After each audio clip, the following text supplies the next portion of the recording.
What's up, guys? Music fan here. Here to bring you a true, honest to gut heart, no frills, no bones, very straight up honest album review. The real album review of Linkin Park's fourth studio record, A Thousand Suns. Yeah. Released on the 14th of September of 2010. So I'm going to settle this right here, right now, and just settle it right here in this moment right now. So going with this album, with my true feelings of this album, a bit of the history. Minutes to Midnight, their last record, while experimental and while trying to expand the Linkin Park sound, didn't necessarily brought them change or brought them the sense of difference that they were seeking out for. A lot of the songs were really good off that CD, off that record, but a lot of them still felt very limited. They still felt very closed off in that sense, still confined within the genre realm of rock. But with this album, with producer Rick Rubin, they have worked true to the gut, honest to the bone, like blood on the wall of making this record, and the results I can say are just completely 100% worth it. Because as I've said in my confessional video, this record is truly my favorite Linkin Park album ever. It's truly a record that really is ambitious. It's really creative. It's really big and epic and moving and theatrical and arresting, but not operatic. And this truly is a true incredible album for me, and it's my favorite Linkin Park album ever. Like everything about this record, I just soak it up and I just immerse myself in this world of not just even nuclear anxiety and nuclear human fears, but even in the world of just complete musical greatness. And I mean, call it what you will, call it like a stupid crap record, a pop record, which is, I don't know why, but regardless, it's not going to take away my feelings of this record, and we're going to do a complete review of this record right now. So, the sound of this record is clearly an extension of Minutes to Midnight. It's experimental. It's very different. It aims to be different and deviate from Linkin Park's nu metal sound and nu metal work. But unlike Minutes to Midnight, where that album, where Minutes to Midnight was trying to be different and ambitious and experimental, this record certainly succeeds in that department. It fulfills that ambition that Linkin Park was trying to achieve with Minutes to Midnight. And the sounds of this record are just absolutely fantastic. It is glorious. It is epic. It is very sweeping in this kind of theatrical sense, but not in a embarrassing opera sense. Not that I'm against operas, but this album is even more so than Minutes to Midnight, more electronic. It takes a very experimental rock approach, and it takes a very experimental electronic approach within the feel of these songs, but without losing the rock, without losing the rock structure that has defined Linkin Park ever since Hybrid Theory. And the record's sound, there's lots of different electronic vibes, electronic hints going on here. This record also takes a lot of different musical influences on this album. It takes a reggae influence for the song "Waiting for the End." It takes a almost kind of mid-tempo, simple, straight-ahead rock song like "Burning in the Skies." Even takes like this really snarly, raw and dark song like "Wretches and Kings," and kind of puts it almost through a musical filter reminiscent of their older era, of their older days. Like, and even to like a straight up acoustic ballad like "The Messenger."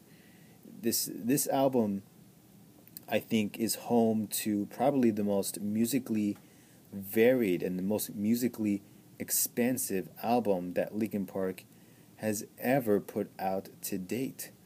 And it's just gloriously awesome because Linkin Park are doing quite exactly what they have done since Hybrid Theory, which is they take different musical styles and different musical influences, and they unitize them to fit their own style, to fit their own sound. And even more so on this record, that they fuse this sound with their sound to create this glorious album called A Thousand Suns. And also the Catalyst is a really dancey, ravey type of song.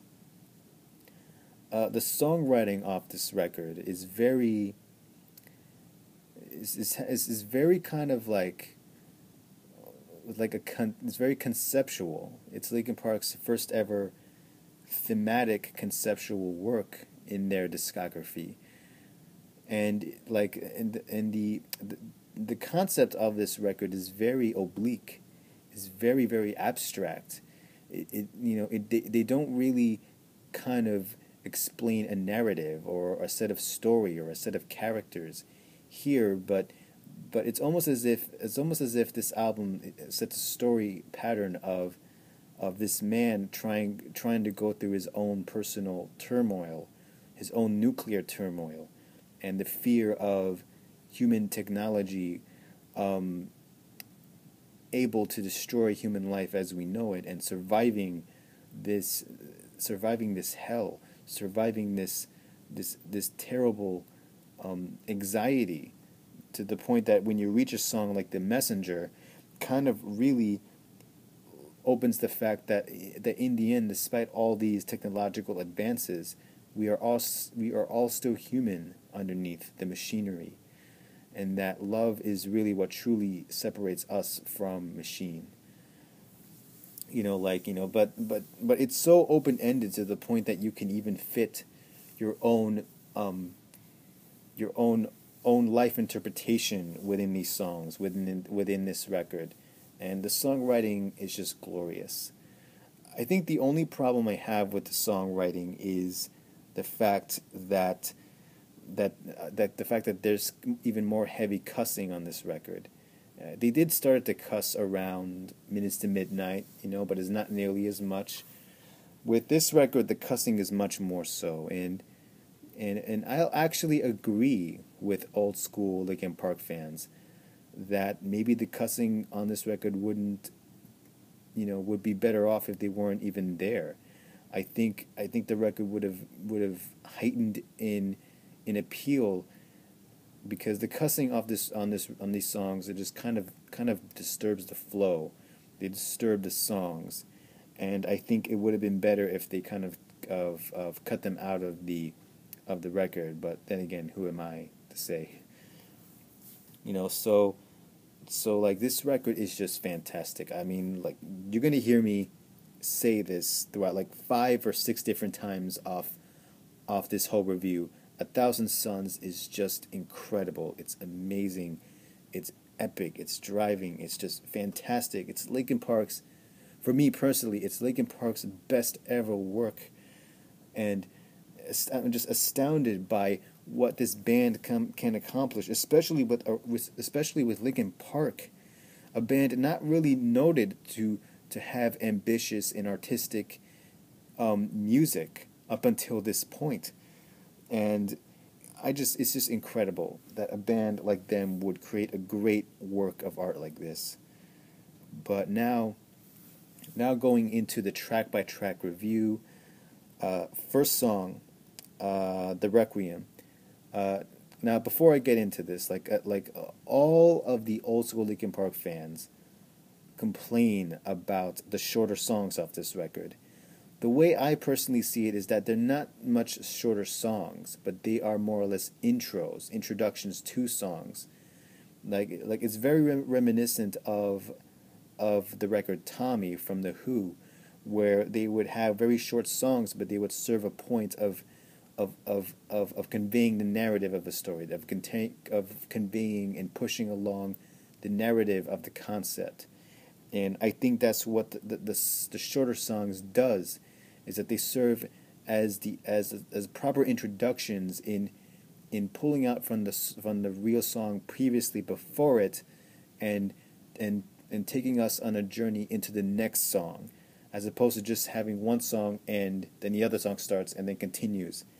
And not to say that that's bad or that I don't like it, but in order to serve a record that's very conceptual and this artistic, like for this type of record, you would like, I think shorter songs make the record more fuller. It kind of have like a bit of like a less is more type of mentality. So that's what I technically think. I think that's that's the true mindset of this album, and I absolutely love it. I love the shorter songs. I adore the shorter songs. And anyway, let's going through the track by track review. First song, the Requiem. It's a really haunting type of intro to this album. Like it's nothing like any of the other album intros where you would just get some straight up rock song or even a sample. And this one has the sound of a woman, a sound of a voice, a woman voice coming through a robotic vocal. And actually it's Mike Shinoda, I think, kind of singing through this vocal device, this singing device that kind of alters his voice. And it's definitely a really great introduction. Really kind of short but straight to the point kind of introduction. Second song is the Radiance, and the Radiance borrows a sample speech from J. Oppenheimer, who was the developer of the nuclear atomic bomb used during World War II. And he recites a Hindu scripture of I think his name was Bikabivatita. I don't know. I'm sorry if I'm butchering the name wrong, but it's from a Hindu scripture. I can't recite the Hindu scripture by memory per se, but I think it says if the radiance of 1,000 suns is like the might of the splendor one. It's that kind of thing. And Oppenheimer was recounting, I believe, that how nuclear weapons, how humans can acquire technology to destroy humanity as we all know it. And it's set against this musical background of this rushy, rush-paced cinematic music, in a sense. Like it's almost like a movie trailer in a way, but I say that in a good way because it just really gives the cinematic feel for this record, the cinematic atmosphere of this album. And it's such a stark contrast to the Requiem, where it was more chilled and haunting and such. Then that song ends, and then it segs straight into the third song and the first real song off the album, Burning in the Skies. And Burning in the Skies starts off with these glorious, like, electronic beats going on with it, like these electronic back breaks that are going on, like just swirling in this very atmospheric ambience. And you still definitely get a little bit of a hip-hop thing going, but Brad Delson's guitar on this song, which is throughout the whole record, isn't so much raging anymore, but it's flowing in support of the songs, as opposed to just blasting out in complete distortion. Not that I have a problem with that necessarily. And Burning in the Skies is just a great first real song off this record.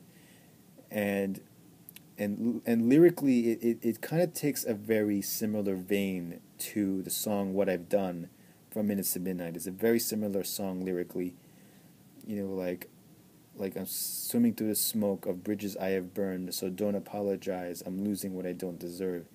It's very like what I've done, and but it's incredible, really great written lyrics, really great songwriting with this song, and Brad Delson's guitar is just supporting in this song. It just flows very organically, very naturally.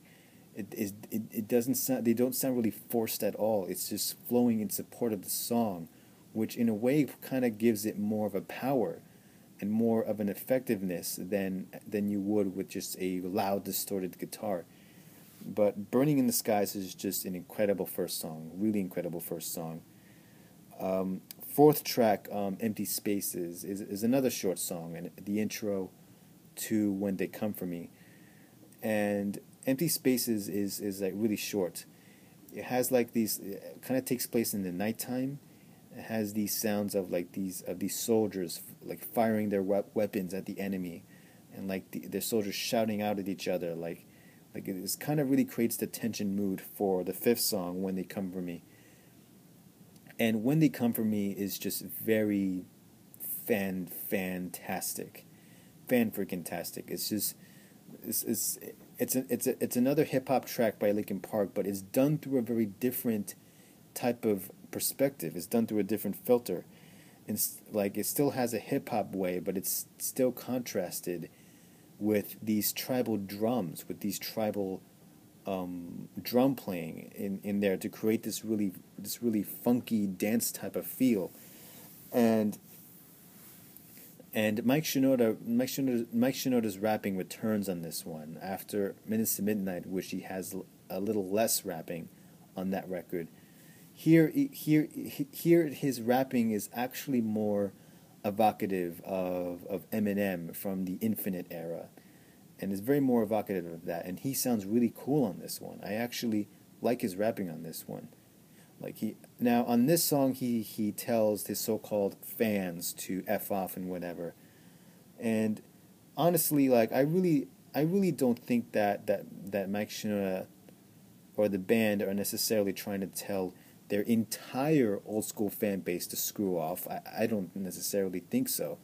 What I think he is saying with that, and you don't have to agree with me on this, but what I think he's saying is that you can't put music in the box, and like I think he was directly aiming more towards very few specific individuals who have very individualized demands and individualized expectations for the band to sound a certain way that fits their perspective. And I think Linkin Park, knowing that they had to go into a new musical direction through a new musical plane, was just not going to please everybody. And everybody, even those in the record company who was pushing for them to go into their old Hybrid Theory sound with the obvious Hybrid Theory like Linkin Park conventional sounds, they kind of knew that they didn't want to adhere to that. They knew they were more to them than just Hybrid Theory and just metal. So otherwise they would not even still be playing Hybrid Theory songs in their shows live now.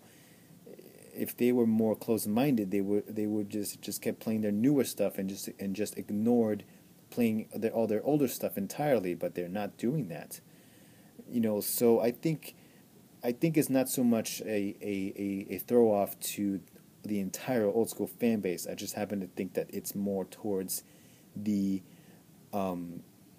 more close-minded people who wants only what's in their own little minds and not accept the fuller reality of what the band has turned into or what they are now, personally on a different level, or even people within the more record companies themselves who just see you as money and just see you as a pop hit. And I think that write-up was more meant for that and not so much the fans. But anyway, I've wasted a couple of minutes on this, so let me go on. Again, terrific song. I love that song. Uh, Sixth song, Robot Boy, is just very mellow. And mellow is not something that Linkin Park is known for. But but Robot Boy, in the sense of mellowness, it just works completely in their favor because it has that sense of drama to it. It has that sense of not so much desperation now, but of consolence, which is also not something that Linkin Park is known for much in their music, and and that works to their advantage because this song is just so beautiful. It is just so compassionate, lyrically compassionate, and it's as if Linkin Park is talking to this person, he or she, and just sympathizing with his or her situation, but reminding that person that like the weight of the world, in the sense of good people in the world, can give you strength and can give you the perseverance to go on. So, and like it's very harmonious. It has very kind of like a Beach Boy like quality, but it's not summery at all. It's not sunny. It's not bright. It's not. It's not pretty, but it's very the opposite. It's still very dramatic, but at the same time, it's very comforting. It's healing. It's a healing type of song, and the music is just goes perfectly with this contrast. It goes perfectly with the lyrics. And I really truly love this song, Robot Boy. It's just a fantastic song. That leads to the other instrumental, Jornada de Muerto, which is Spanish for Journey of the Dead. The really cool thing about this song is that it recites the lyrics from the Catalyst in Japanese, which is really, really cool.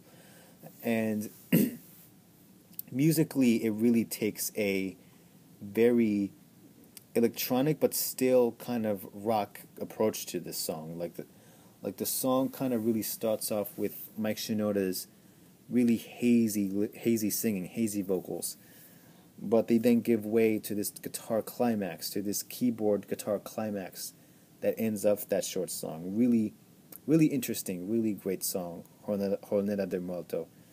And that leads to the eighth song, Waiting for the End. And Waiting for the End is just fantastic. It's a great song. It has like a tint of like a reggae-ish type of sensibility with that song, but at the same time though too, it's not Jamaican. It doesn't take a Jamaican vibe to it, but it still takes a reggae tint to it, and I absolutely adore the lyrics. Like, and I adore the chorus of this song. I really, really adore the chorus of this song. Chester is singing here is just great as always, superb, great as always, and I love Brad Delson's guitar work. I like how they kind of manipulate the guitar to sound like, to give way to these really dynamic extremes, like in a way, like, and they kind of give like a Rage Against the Machine, Tom Morello like guitar sound, the technique thing going on here. But it's done in a very Linkin Park kind of way. But still, Waiting for the End is just a fantastic song. It's a great song. I love that song. You know, like, it has a really uplifting, very type of reggae feel to it, and it's just fantastic. It's just really, really fantastic. The ninth song, Blackout. Blackout is just insane. It's just a crazy, crazy song. And it's the first song to harken back to Linkin Park's old style. But the difference with that is that it's done through a different filter entirely. It's very electronic, but at the same time, it's very, very aggressive. It's very in your face. It's very done in a Linkin Park type of style. But at the same time, it's very crazy sounding. Linkin Park is screaming in this one, as he's always has, and it kind of really has this aggressiveness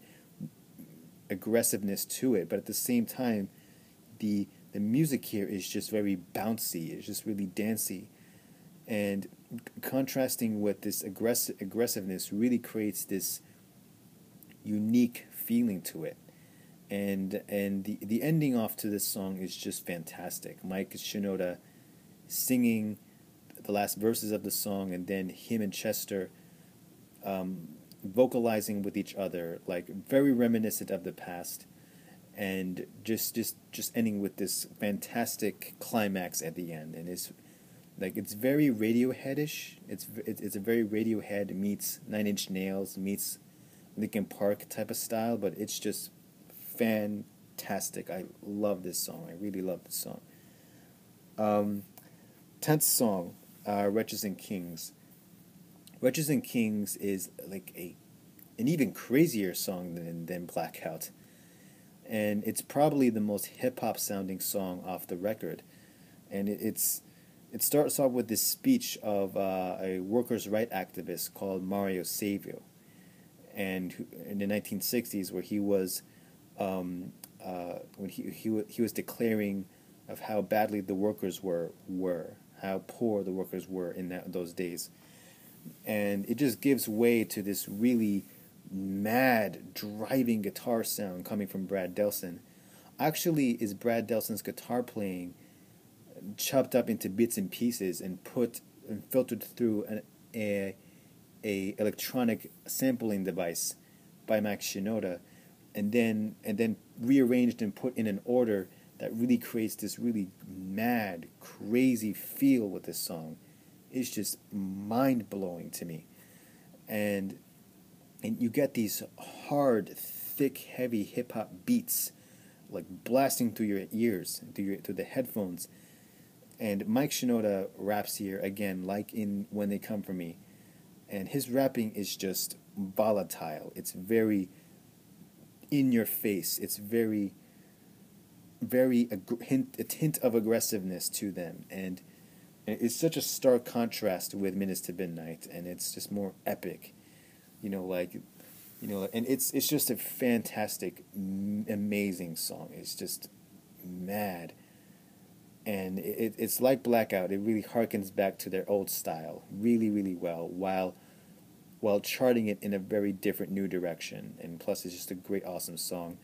Chester really sings in a very, very kind of like Indian, Jamaican-ish accent, but not to the point where it comes out corny.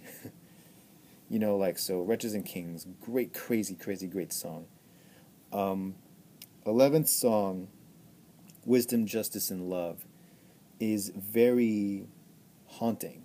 It's very reminiscent of the Requiem, but it serves as the introduction to the 12th song, Iridescent. And essentially, Wisdom, Justice, and Love is another sample speech, this time from Dr. Martin Luther King. And his speech is kind of reminiscing on the fact that wars and deaths continue to happen, and it seems that love cannot even solve that, cannot even put that to rest in a way. And it has this ambient type of feel to it, this ambient type of soundscape with the song, and it really gives way to this haunting, almost coming from destruction type of feel with this song, and it really creates this foreboding, haunting mood with this sad mood to it, but it's really cinematically fantastic. It is just a great introduction to the next song, Iridescent. And Iridescent is just very, very, it's probably the most epic song, one of the most epic songs ever made. And quickly, before I go into that song, one more thing to say about Wisdom, Justice, and Love, and is that Dr. King's voice is then filtered through a robotic tension, and his voice turns into this very mechanized machine robot, which kind of hints at the depersonalization of humans through technology, and how death and destruction can often dehumanize humanity, But moving on straight into Iridescent now, it's one of their most epic songs ever made. It starts off with this very same ambience that the previous song was in, and gives way to these piano chords, and Mike Shinoda's singing here, just creating this really tragic but beautiful atmosphere to it, and the lyrics here are really of personal salvation, of personal survival, and this song really pays off when it goes into this gang vocal choir thing in the middle, and it just turns this song into a really epic big feel, this really epic uplifting feel to it. And I love the lyrics to this song. It's just incredible. Remember all the sadness and frustration and then let it go. You don't get much Let It Go songs much from Linkin Park's older catalog. Not that disavow their older catalog necessarily, but that's incredibly unique. And this song is just fantastic. It's just incredible. I really love this song. My voice is getting dry now. 13th song is the last short song off the record called Fallout. And this record, this song, like the first song, the Requiem, kind of again has lyrics from the Catalyst, and like the Requiem, kind of takes a very different approach. But unlike the Requiem, you have Mike Shinoda's vocal first being brought in like a robot, but then turning back into a human as the fallout happens. It's kind of like the humanization of the machine in a way. And that really leads to possibly my personal favorite Linkin Park song ever, The Catalyst. The Catalyst is my favorite Linkin Park song, and has this dance feel to it, but also this epic drive to it. Kind of starts off with Joseph Hahn's DJing, his turntable scratching, then getting into Rob Borden's hitting with the sticks, then Mike Shinoda's coming in through singing, and then Chester.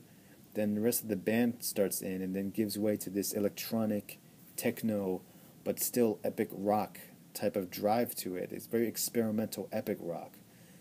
And it's just a very fantastic song. I really, really, truly love this song. I really, really, truly do. I think where the song "Where the Streets Have No Name" apply as the epic big song for U2, I think this song is the big epic song that applies to Linkin Park. This song is the song that just elevates the entire area, the entire arena, the entire stadium. Everybody would just be uplifted with this song, because it is just that epic. It is just that driving, and it's just a perfect, fantastic second song closer to this record that has already been very epic and ambitious and experimental, until suddenly you hit the last song, The Messenger, and The Messenger is just beautiful. It is just simply beautiful song. I truly adore this song. This is such a stark contrast to the other songs of the record, which was very clearly, very heavily layered with electronic experimental rock. But this song is just simply an acoustic ballad, an acoustic guitar, and piano, and a little bit of a male choir going on in the background, I think. And Chester just sings his entire heart out, sings his entire vocal off, and he sings so heartfelt, such conviction, and it was such a spiritual heartfeltness, like it almost makes you want to cry, almost makes you want to hug your children or hug your loved ones really tight, and the lyrics here are just complete not even genius, but also very consoling. It's very compassionate. Like it's almost like a lullaby in a way, like a Chester singing to his children, which he has now. And I love the lyric, "When life leaves us blind, love keeps us kind." It's probably the most beautiful, most heartfelt, most poignant song and lyric that the band has ever written, that Chester has ever written. It's such a powerful, simple, but heartfelt ending to this record. It really gives like a very cinematic, operatic closing to this record. and I truly, it's a beautiful, beautiful song. I cannot say anything more about this song. It's truly beautiful. Like the rest of this record, it's truly beautiful, magnificent, epic.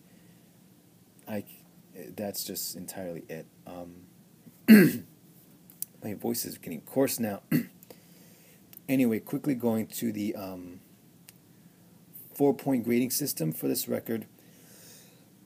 Sorry about that. I'm gonna go by really quick as my voice is getting coarse now. First point, music originality, straight 5 music originality, phenomenal music originality. This record, for me personally, is possibly the most original album, if not one of the most original albums I have heard certainly in the last 10 years, and it's certainly the band's most ambitious sound to date. They really don't stick to the old conventions of metal or of rock music necessarily.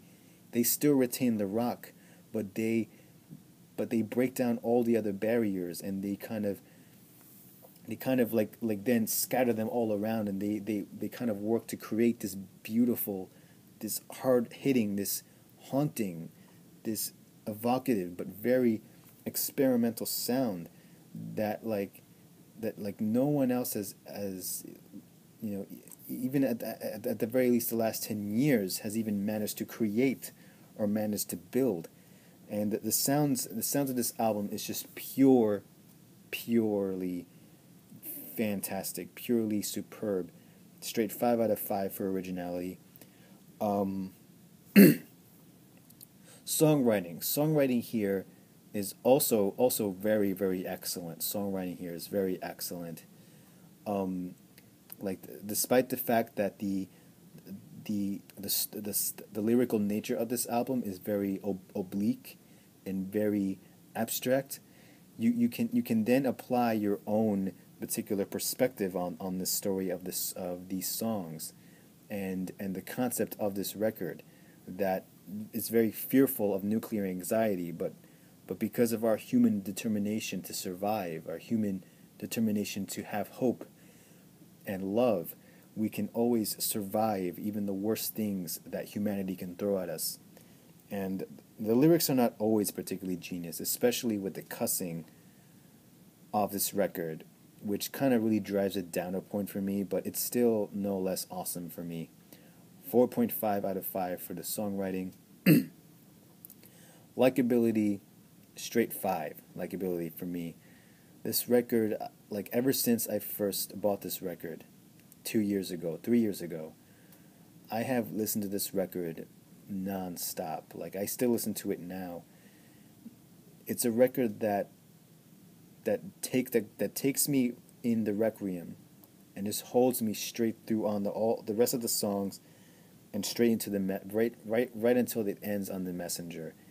And it's really an album that is more or less meant to be listened as an album.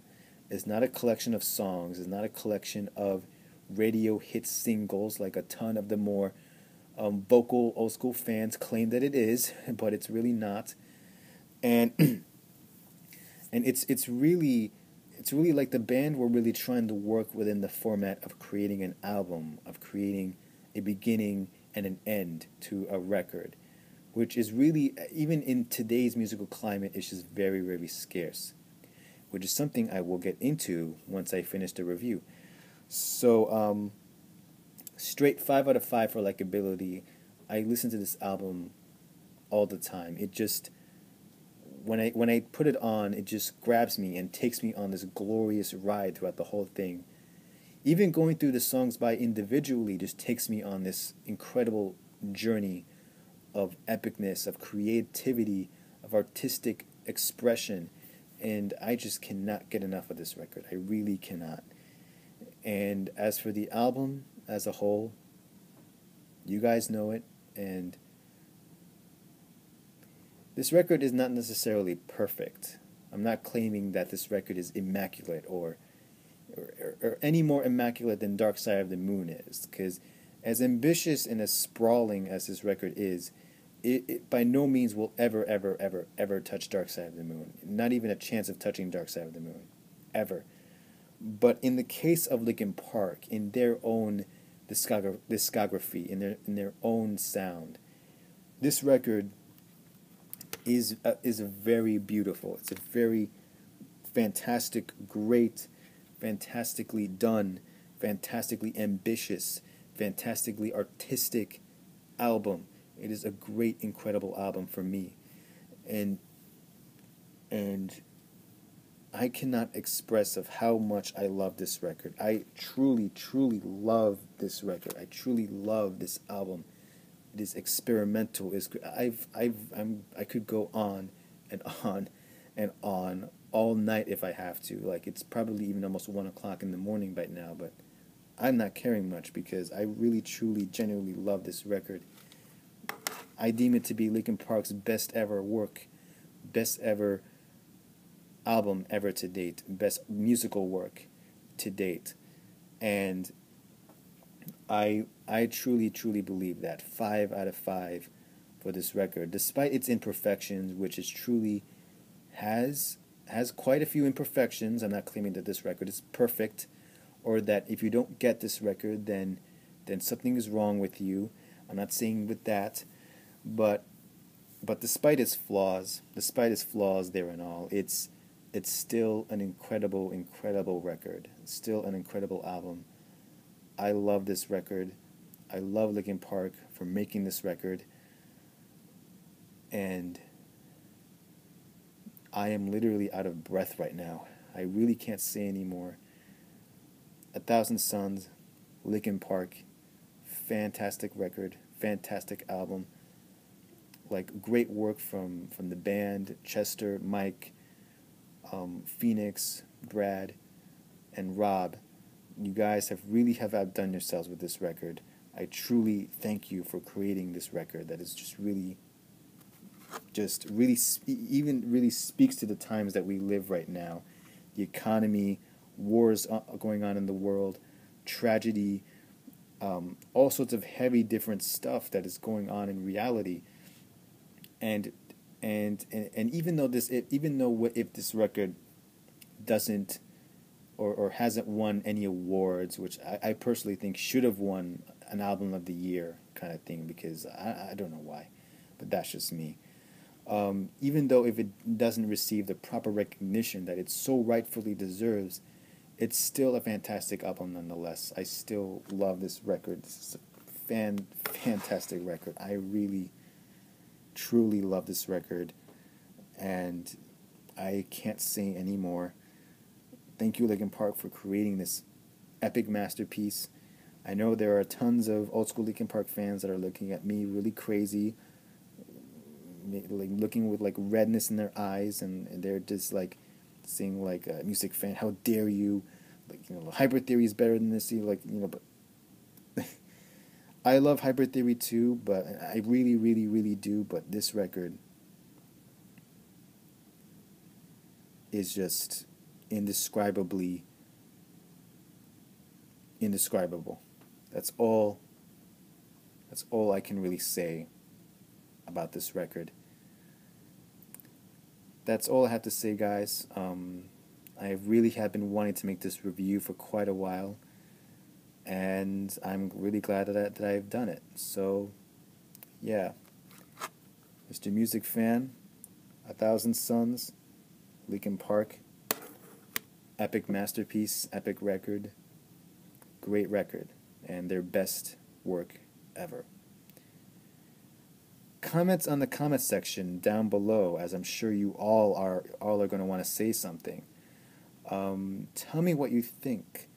Do you like the record? Do you despise the record?